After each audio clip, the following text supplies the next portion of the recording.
అన్నమయ్య జిల్లా రెడ్డిపల్లి వద్ద నిన్న రాత్రి జరిగిన ఘోర రోడ్డు ప్రమాదంలో 9 మంది మరణించారు. మామిడికాయ లారీ లోడ్తో రాజంపేట నుంచి రైల్వే కోడూరు మార్కెట్కు వెళ్తుండగా ఈ ప్రమాదం జరిగింది. ప్రమాద సమయంలో లారీలో 21 మంది కూలీలున్నారు. కారు దూసుకురావడంతో ఈ ప్రమాదం జరిగింది. లారీ కంట్రోల్ కాకపోవడంతో రోడ్డు పక్కనే 15 అడుగుల కిందికి పడిపోయింది. ఈ ప్రమాదంపై మరింత సమాచారాన్ని మా ప్రతినిధి శ్రీనివాస్ అందిస్తారు. రాత్రి ఏదైతే అన్నమయ్య జిల్లాలో చోటు చేసుకున్నటువంటి ఘోర రోడ్డు ప్రమాదం జరిగిన ప్రాంతంలో ఉన్నాం. అక్కడ ఏదైతే రెడ్డిపల్లె చెరువు కట్టు వద్ద కూడా జరిగినటువంటి ఈ ప్రమాదంలో కూడా దాదాపు 9కి చేరింది మృతుల సంఖ్య. మరో 10 మంది తీవ్ర గాయాల పాల్గొవడంతో ప్రస్తుతం రాజంపేట, కడప రిమ్స్లో కూడా చికిత్స పొందుతున్నారు.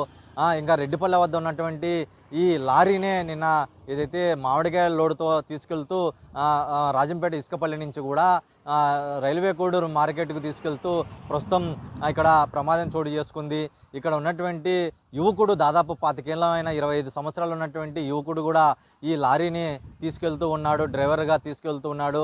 ఎదురుగా ఓవర్టేక్ చేస్తూ వస్తున్నటువంటి వాహనం ఎదురుగా ఒకసారిగా ఈ లారీకి ఎదురుగా రావడంతో ప్రస్తుతం దాని నుంచి తప్పించే క్రమంలో కూడా ఆయన కంట్రోల్ చేసినప్పటికీ కూడా అదుపు తప్పి దాదాపు 10 నుంచి 15 అడుగులు ఉన్నటువంటి లెఫ్ట్ సైడ్ గుంతలో పడిపోయిన పరిస్థితి ఏర్పడింది. దాదాపు ఇక్కడ ఉన్నటువంటి మృతుల సంఖ్య మరింత పెరిగే అవకాశం ఉందని చెప్పి రాత్రి నుంచి కూడా అందరూ భావిస్తూ వస్తున్నారు. ఒకసారిగా ఏదైతే సెట్టిగుంట పరిసర ప్రాంతాల్లో నివాసం ఉంటున్నటువంటి దాదాపు 16 మంది కుటుంబ కూలీలు కూడా నిత్యం మామిడికాయలు కోసి వాళ్ళని లోడింగ్ చేస్తూ ఇక్కడ ఉన్నటువంటి వాళ్ళ పొట్టకూటి కోసం కూడా ఇక్కడ రాజంపేటకు వస్తూ పరిసర ప్రాంతాల్లో కూడా పని చేసుకుంటూ ఇక్కడ నైట్ కూడా వెళ్ళే క్రమంలో ప్రస్తుతం ఇది నిత్యం దినచర్యగా మారిందని చెప్పవచ్చు. ఏదైతే కూలీలు దాదాపు ఒకే కుటుంబానికి చెందినటువంటి వెంకటగిరిలో ప్రాంతానికి చెందినటువంటి ఒకే కుటుంబానికి చెందినటువంటి ముగ్గురు ఈ ప్రమాదంలో మరణించడం పట్ల కూడా ఏదైతే ప్రాణాలతో బయటపడినటువంటి వ్యక్తి కూడా చాలా తీవ్రంగా కన్నీటి పరవుతున్నారు.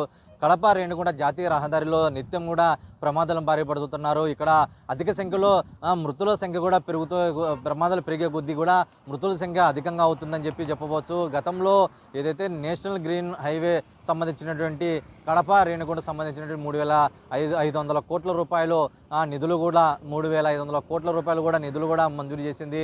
ప్రస్తుతం ఏదైతే ఫారెస్ట్ గుండా ఈ రహదారి నూతన రహదారి ఉండడంతో అక్కడ అనుమతులు కూడా లభించలేదు. కుటుంబ ప్రభుత్వంలో తాజాగా కేంద్ర పర్యావరణ శాఖ నుంచి కూడా అనుమతులు లభించడంతో ప్రస్తుతం ఇటు పూర్తిగా సర్వే చేస్తున్నారు.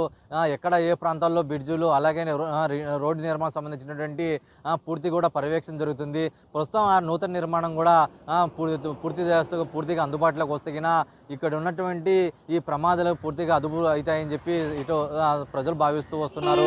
అయితే నిన్న రాత్రి ఈ ప్రమాదంలో కూడా ప్రస్తుతం 9కి చేరడంతో మృతుల కుటుంబ సభ్యులు కూడా చాలా శోక సముద్రంలో ఉన్నారు. ఇప్పటికే ఇటు ఏదైతే అన్నమయ్య జిల్లా నుంచి ప్రాతినిధ్యం వహిస్తున్న మండిపల్లి రామప్రసాద్ కూడా తీవ్రంగా దిగ్భ్రాంతి వ్యక్తం చేశారు. కుటుంబ సభ్యులకు భరోసా కలిపి కూటమి ప్రభుత్వం అండగా ఉంటుందని తెలిపారు. ఇప్పటికే జిల్లా ఇన్ఛార్జ్ మినిస్టర్ కూడా హుటాహుటిన రాజంపేట ప్రభుత్వ ఆసుపత్రికి చేరుకొని అక్కడ మృతుల కుటుంబ సభ్యులకు కూడా భరోసా కల్పించి అక్కడ ఉన్నటువంటి ఏదైతే క్షతగాతులను కూడా పరామర్శించి వాళ్ళకి మనోధైర్యం నింపే ప్రయత్నం చేసిందో కూడా ఆయన హుటాహుటిన రోడ్డు మార్గాన్ని బయలుదేరినట్టు తెలుస్తుంది. మరి ఇప్పటికే ఇక్కడ ఉన్నటువంటి రోడ్డు ప్రమాదాలు బారిన పడుతున్నటువంటి అధిక మొత్తంలో కూడా మృతులు ఎక్కువగా కనిపిస్తూ ఉన్నారు. నిత్యం కూడా 10ల సంఖ్యలో కూడా ఈ ప్రమాదాలు బారిన పడటంతో నిత్యం ఏదో ఒక ప్రమాదంతో ప్రస్తుతం ఇక్కడ వాహనదారులు కూడా నిత్యం అలజడి సృష్టించవచ్చని చెప్పవచ్చు. ఇది ఇక్కడ రెడ్డిపల్లె వద్ద జరిగినటువంటి రోడ్డు ప్రమాదం సంబంధించిన తాజా పరిస్థితి. Vote studio.